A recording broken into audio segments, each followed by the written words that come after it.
All right, you've asked me to solve number 20 on solving exponential equations, the notes page.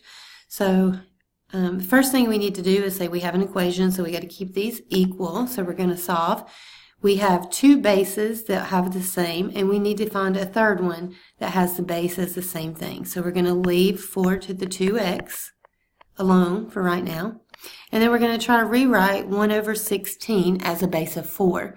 So if you remember properties of exponents, if it's on the bottom, it came from a negative exponent. So 4 squared is 16, and we're going to have 4 to the negative 2 because it's on the bottom, because it's the base.